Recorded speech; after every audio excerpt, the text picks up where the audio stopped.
I had my first short story published when I was in my early 20s. Man, was I proud. This, I thought, this is what I want to be. Okay, it was just in a college literary magazine, but it was a handsome one, an award-winning one. And like I said, I was proud. I bought a copy of the magazine for my boyfriend. He read my story. He freaked out. What was the title of my first masterpiece? The Weenie. It was based on Nikolai Gogol's story, The Nose. You know that one, right? A man finds a nose in his breakfast bread, and then later the nose shows up on the street, and it's the size of a human in full military uniform, remember?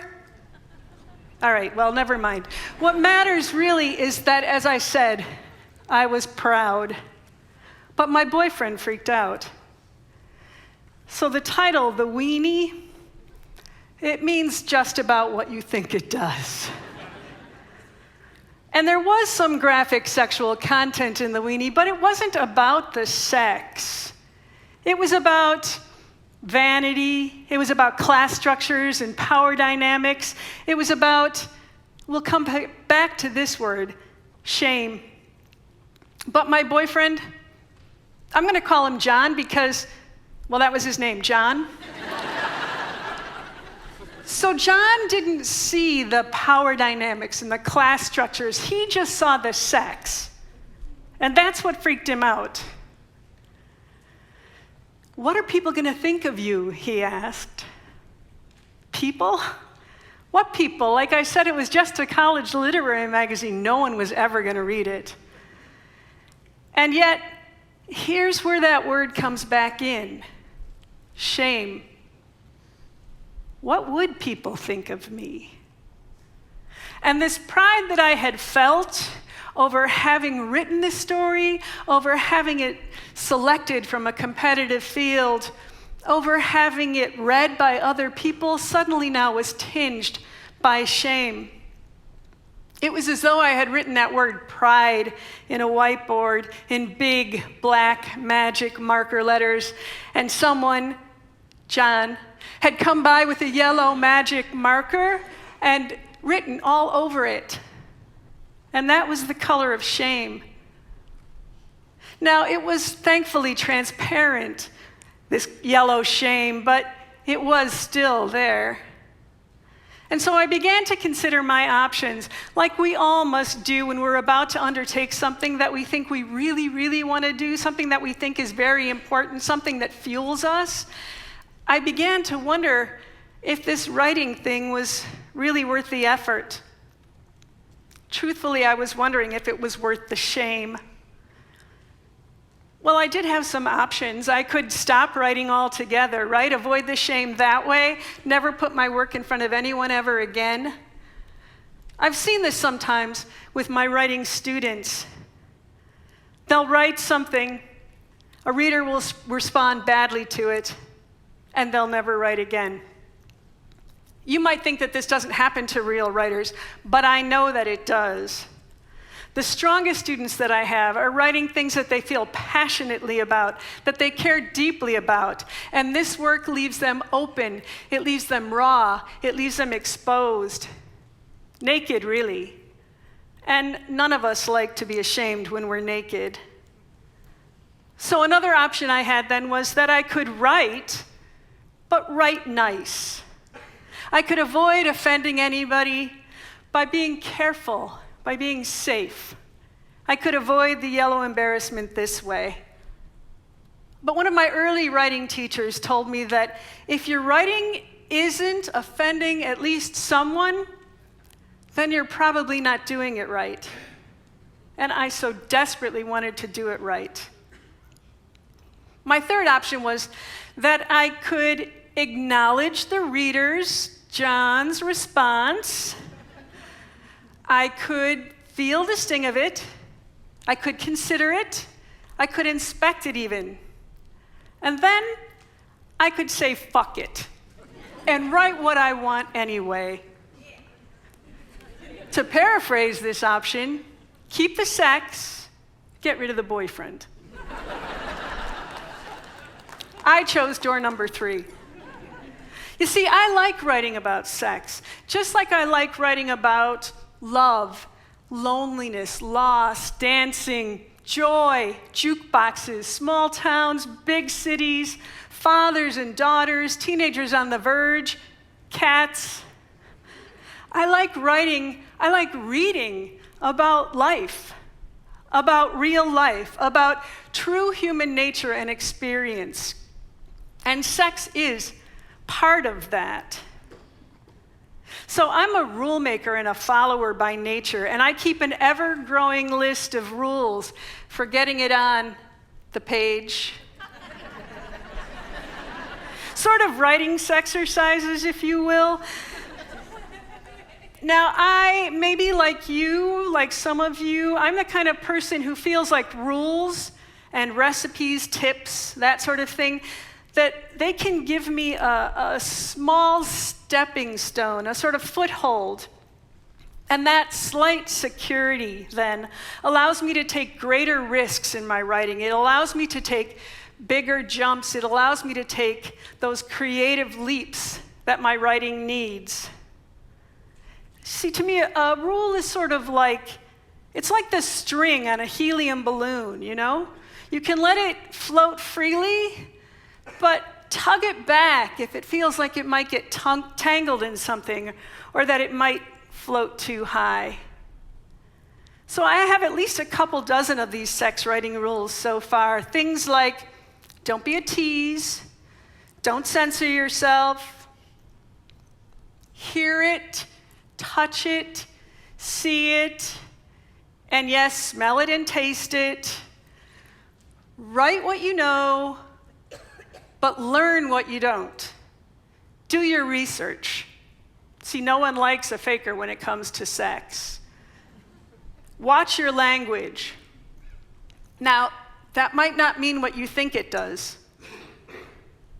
In Lady Chatterley's lover, D.H. Lawrence used the F word no fewer than 30 times, the C word something like 14 times, the word balls 13 times, and a whole list of other words probably not considered very polite.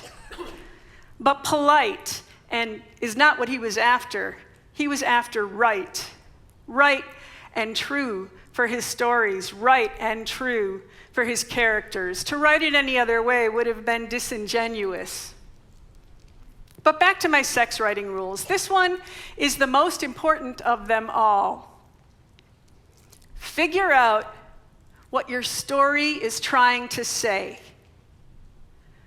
Note that I didn't say what you are trying to say.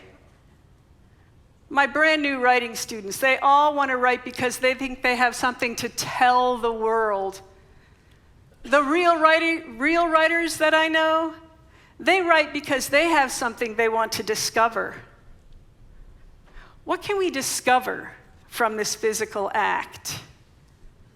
Good sex, not to be confused with the stuff that you find in those bestsellers with colors and numbers in their titles, but good sex writing is never about the sex itself. Consider all the ways that all the reasons that we have sex. Recreation, procreation, celebration, revenge, grief, jealousy, piss somebody off, spousal duty, peer pressure, to clear up our complexions. There's a whole lot of reasons. A woman is newly divorced. She feels invisible. She has a one-night stand. That's not about the sex. A young gay boy brings a girl home, has loud sex in his bedroom so that his father, who doesn't believe in homosexuality, in the next room can hear. That's not about the sex. If you've read Lolita and think it's just a story about a pedophile, well, then you haven't really read Lolita. A few years ago, I was giving a reading from my book, The Temple of Air, and in the piece that I read, there was this teeny tiny bit of infidelity between neighbors at a barbecue. A man and a woman, not married to one another, were in a kitchen, their spouse is outside, a little groping happens, a hand under a sweater, a palm warming on skin. That's all. After the reading, there was a Q&A, and a woman's hand shot right up. "Do you have children?" she asked me. "I don't." "Well, if you did," she went on, "what would you think about your daughter's mother writing this sort of story?" Well, I didn't answer right away. I was thrown back to that time when I'd written the weenie. I was thrown back to John's reaction. And for a brief moment, that unbidden embarrassment, that shame, it shut me down. But in that moment, I regrouped. And I did like I learned to years and years ago. I acknowledged her response. I felt the sting of her critique. I considered the value, whatever value there was in what she had to say. And then I said, I would hope that my daughter, who I wouldn't let read this until she was old enough, but I would hope that she would know enough to realize that this story was not about her mother. This unfaithful woman was not me. I would hope that she would understand what the story is really about, and that it's not about a hand on a boob, but it's about the loneliness between two marriages. It's about the need to connect, even in this small and wrong-headed way. When D.H. Lawrence was on trial for obscenity charges for Lady Chatterley's lover, he said, "Obscenity only comes in when the mind despises the body and when the body hates and resists the mind." Okay, truth be told, I don't entirely understand that, except maybe the mind despising the body part. I think that's where the shame comes in. And you know what? I've discovered that I'm not really against shame. Not really. I don't mean that it's all right to shame other people, but I mean it's all right for us to feel our own shame. What shames us and why? And what can we learn from these things? What can we learn from facing them? I think it's important for all of us to feel strongly about some things, about our work, about your families, about my writing. And shame is a very, very strong feeling. Out of shame comes vulnerability. And out of vulnerability can come our most powerful work, our most evocative ideas, our most heartfelt and authentic stories. You see, we writers, we can't predict the reaction that our well-written sex scenes are going to have on our readers. Some of us might want to tamp that shame down. We might want to try to avoid the shame. But I would advocate that it's more effective to use it, to feel it, to move through it, and to move on. So we can't predict the reactions that our sex scenes will have on our readers any more than we can predict our science fiction premises, our love stories, our comedic tales. We can't predict the response that our writing is going to evoke. So our allegiance must be to the story, to the truth we can discover there, even if that truth is the source of some shame for the writer, or the source of shame for a reader. Still, our goal must be to tell the story as best we can, as fully as we can, as truthfully as we can, as authentically as we can.